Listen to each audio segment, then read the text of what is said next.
Bonjour à tous, j'espère que vous allez bien. On se retrouve aujourd'hui pour la critique du Secret des Moribondes, enfin Le Secret des Moribondes, réalisé par Sergio G. Sanchez. C'est un film d'horreur épouvante, mais pour moi pas trop, parce que voilà, les films d'horreur, je déteste ça. Je pense que j'en ai déjà parlé dans quelques critiques déjà. Et c'est vrai que Le Secret des Moribondes, je pense que c'est la limite des films d'horreur que je pourrais aller voir. Je pense que des films d'horreur comme Dans le Noir, Paranormal Activity et tout ça, pour l'instant, je ne peux pas aller les voir. Peut-être que dans 1 an, voire 2 ans, je pourrais. Mais pour moi, Le Secret des Moribondes, c'est vraiment la limite des films d'horreur. Vraiment, moi, j'étais comme ça, je veux pas voir, s'il vous plaît, arrêtez. Je savais que ça allait arriver, mais ça fait pas trop peur. Je veux dire, c'est vraiment limite. Je pense que c'est la limite des films d'horreur que je peux aller voir. Je peux pas aller voir plus que ça. C'est vrai que le dernier film d'horreur que j'étais voir, c'était Happy Birthday l'année dernière. Et c'est un film que j'avais adoré parce que les films Blumhouse, j'adore. Ouais, ils ont fait la saga américaine. Là, ils vont faire un film Action Vérité qui arrive très prochainement. Et clairement, je l'attends avec impatience parce que les films Blumhouse, j'adore. Donc oui, clairement, Secret des Moribondes, c'est un film épouvante. Mais moins que je pense que Paranormal Activity et tout, je les ai pas vus, donc je peux pas dire, mais ça fait clairement moins peur que les autres, je pense. Un film que j'attendais, Le Secret des Moribondes, quand j'ai vu la bande-annonce il y a quelques semaines, déjà, ce que j'ai vu tout de suite, c'est le casting. On a Charlie Eaton qui joue dans Stranger Things, et Stranger Things est une de mes séries préférées, même s'il faut attendre encore 1 an pour la saison 3. Et il y avait aussi Anya Taylor-Joy qui a joué dans Split l'année dernière, et Split, clairement, ça a été un de mes films préférés en 2017. Et elle va aussi jouer dans Les Nouveaux Mutants qui arrivera l'année prochaine, qui à la base devait sortir en 2018, mais qui était repoussé de 1 an. Bon, je vais pas trop en reparler parce que c'était déjà annoncé il y a quelques semaines. Mais déjà, voilà, il y avait un très bon casting, l'histoire avait l'air très très bien. Et donc déjà, je me suis dit, direct, il faut que j'aille voir ce film parce qu'il y a 2 acteurs que j'aime beaucoup. Et donc, j'ai été voir le film.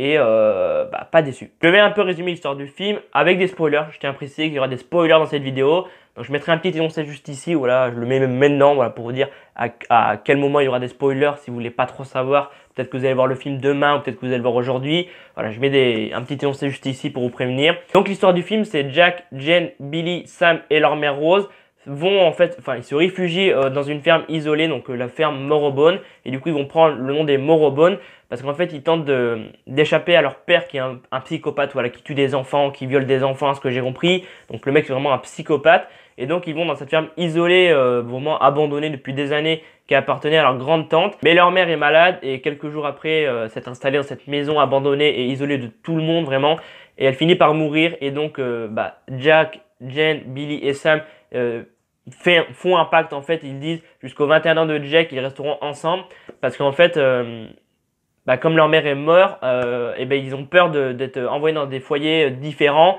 et de plus être du tout ensemble. Et donc un jour en fait il y a un notaire qui arrive. Non, je vais un peu rembobiner parce que ça se passe pas comme ça. En fait leur père finit par les retrouver et en fait il tire une balle dans la fenêtre de Jane. Et donc là Jane crie Jack, Jack. Et là en fait on se retrouve quelques mois plus tard. Et on ne savait pas ce qui s'est passé. Est-ce que le père est mort? Est-ce que un de ses frères est mort ou sa sœur est mort? On ne sait pas. Il y a un notaire qui arrive quelques mois après tous ces événements.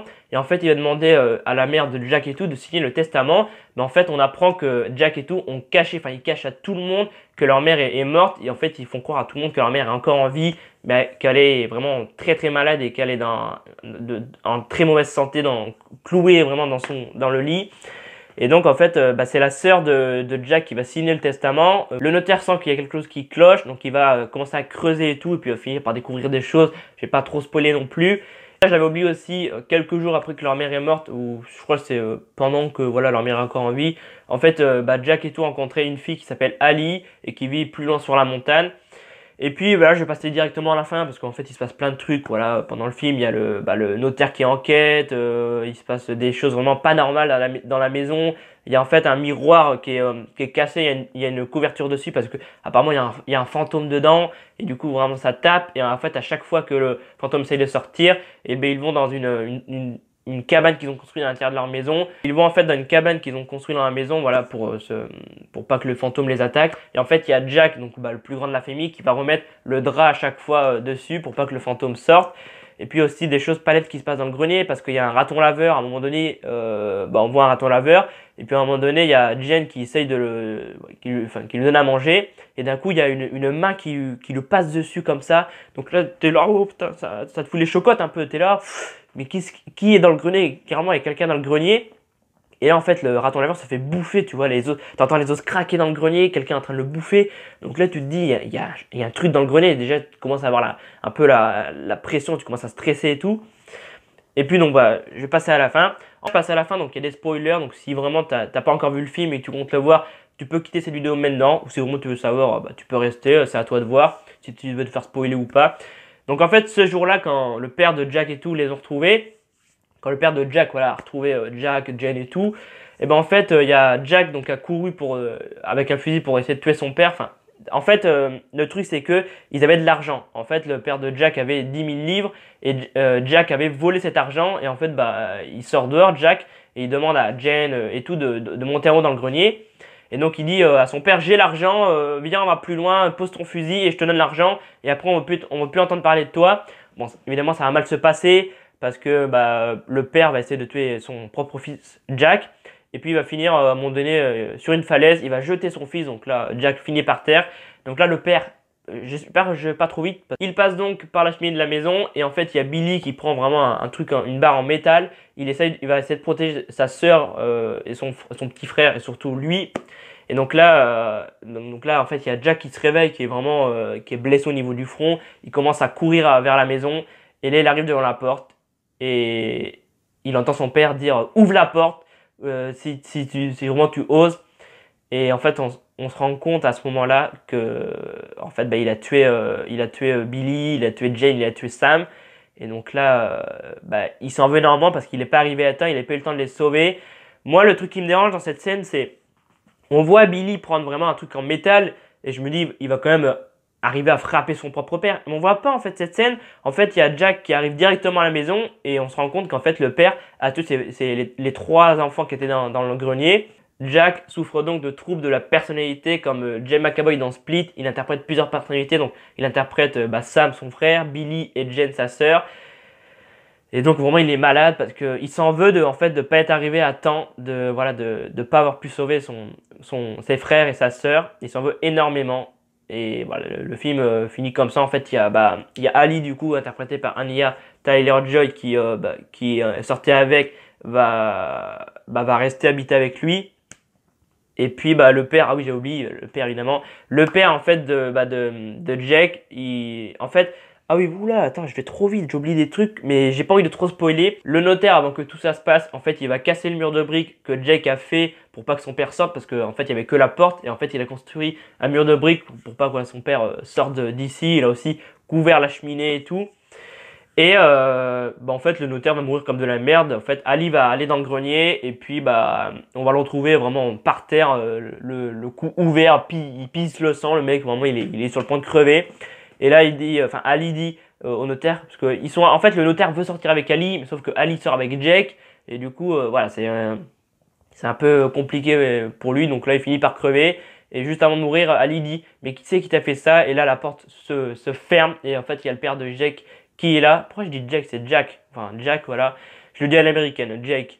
Et donc là, il y a le père de Jack qui est là, et il va essayer de tuer Ali, mais là, en fait, il y a Ali qui appelle Jack, a fait Jack viens, parce qu'en fait il est dans le rôle de son frère Billy. Enfin je sais plus il est dans quel rôle quand il est en bas, enfin il est en bas pendant que Ali est en train de se faire tuer. Et donc là il arrive avec le fusil, il dit lâche-la, et là bam il tire dans son père. Là le mec par terre, il est mort, c'est bon. Et donc le film se termine à peu près comme ça. Et puis en fait Ali va voir le médecin, et le médecin il dit c'est bien, il a l'air de se soigner et tout, il a plus l'air de souffrir de troubles de la personnalité.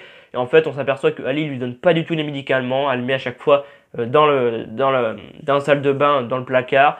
Et voilà, préfère qu'il voit ses frères et sœurs qui continuent comme ça, qui continuent de voir ses frères et sœurs, on les voit voilà au loin et tout, revenir de la pêche, quelque chose comme ça.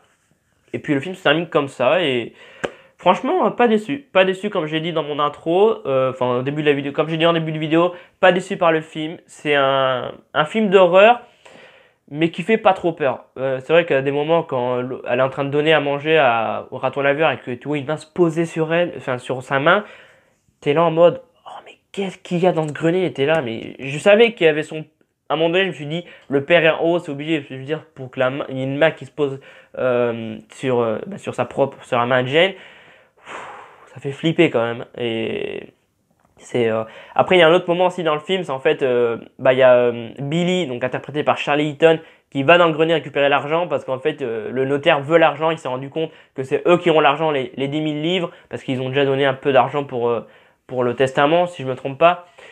Et donc il décide en pleine nuit, le mec, bon c'est vrai, c'est un film d'horreur, donc c'est en pleine nuit il y va, et il y va avec des bougies. Mais le mec, ok, on est dans les années 1960, 1970, mais je veux dire, non, tu vas pas avec des bougies, tu vas avec une lampe, je sais pas, il doit bien, en 1969, il y avait bien des lampes, donc il est là-bas avec une boîte d'allumettes. Il finit par trouver la boîte et l'allumette s'éteint. Et j'étais là, je sais qu'il y a quelque chose qui va arriver derrière lui, je le sens. Parce qu'à force de regarder des films, je sais pas, comme Walking Dead ou des choses un peu comme ça, tu sais que quelque chose va arriver derrière.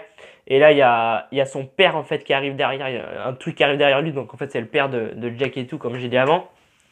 Et donc il va l'agripper au niveau du dos. Et vraiment, il va avoir une marque après vraiment douloureuse et tout. Et puis en fait, à la fin, on s'aperçoit que c'est Jack qui a la marque parce que Billy est mort depuis quelques mois. Il essaye de remonter vraiment Billy.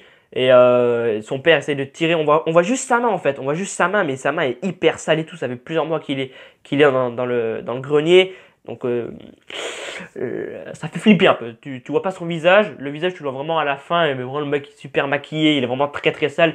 Et vraiment, il fait flipper. Donc ouais, à ce moment-là, j'ai flippé parce que il est vraiment avec sa boîte d'allumettes. Il est là en mode moi, j'ai récupéré la boîte, je vais repartir tranquille. Il y a personne dans le grenier. Et puis en arrivant vraiment, parce qu'il arrive à s'échapper, il dit à ses frères et sœurs, il est encore en vie, putain, il est encore en vie, il est dans le grenier, il est pas mort, il est encore en vie, regarde ce qu'il m'a fait. Mais vraiment, ça fait flipper, quoi. Ouais, franchement, ça fait flipper de ouf. Mais ouais, c'est un très bon film. Si vous aimez les films d'horreur comme ça, qui est sorti l'année dernière, Paranormal Activity, Dans le Noir, et enfin tous les autres films d'horreur qui sont sortis, allez voir Le Secret des Moribonds parce que vous allez kiffer, je pense, parce que c'est quand même assez flippant. Hein. Moi, vraiment, c'est la limite. Je pourrais pas aller voir plus pour le moment. Comme j'ai dit tout à l'heure en début de vidéo, je pourrais pas aller voir plus au niveau film d'horreur. Peut-être que dans plusieurs années, je pourrais, mais je vais étape par étape. Tu vois, j'ai vu la saga American, ça fait pas trop peur. J'ai vu Happy Birthday l'année dernière, et là, j'ai vu Le Secret des Moribonds. Ça fait quand même un petit peu plus flipper que Happy Birthday. Mais je vais étape par étape, et peut-être que dans plusieurs années, je pourrais faire des critiques de films d'horreur. Même si je pense que j'aurais du mal. Parce que vraiment, les films d'horreur, c'est pas ouf. J'ai regardé une fois Friend Request avec Alicia Del qui joue dans Fear the Walking Dead et qui a joué dans aussi Black Storm. J'ai regardé l'année dernière, l'année dernière où il y a un an qu'elle est sortie.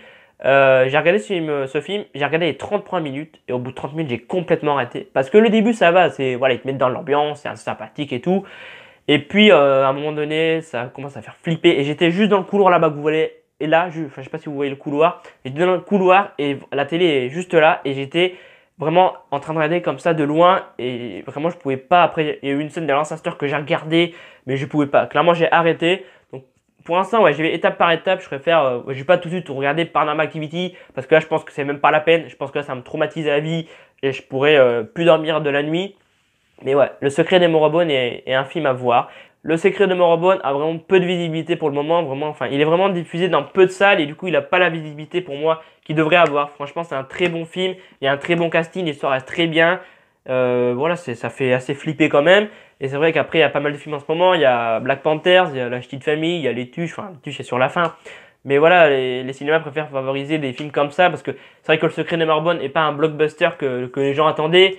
Mais je pense qu'il devrait est diffusé dans plus de salles et que les gens aillent le voir parce que c'est un film à voir. Donc j'espère que je vous aurai donné l'envie d'aller voir Le Secret de Moribonds. C'est donc la fin de la vidéo. Si cette vidéo t'a plu, n'hésite pas à mettre un pouce bleu, ça fait toujours plaisir. Tu peux aussi me suivre sur les réseaux sociaux, ça s'affiche juste en bas maintenant, voilà, juste ici, voilà. Et moi je vous donne rendez-vous dimanche à 18h pétante pour la critique de Tomb Raider qui sort aujourd'hui, donc mercredi 14 au moment où je tourne cette vidéo. D'ailleurs, au moment même où vous regardez cette vidéo, je suis sûrement en train de faire le montage de Tomb Raider, donc le montage de la critique Tomb Raider. Donc je suis en train de faire, ça se trouve, au moment où je parle la critique. Enfin, j'ai déjà, je pense, tourné la critique, mais je suis en train de faire le montage. Donc bah, du coup, rendez-vous dimanche à 18h pétante pour la critique de Tomb Raider. Il va y avoir pas mal de critiques cette semaine, niveau série, niveau film et tout. Mais j'en parlerai dans la critique de Tomb Raider dimanche.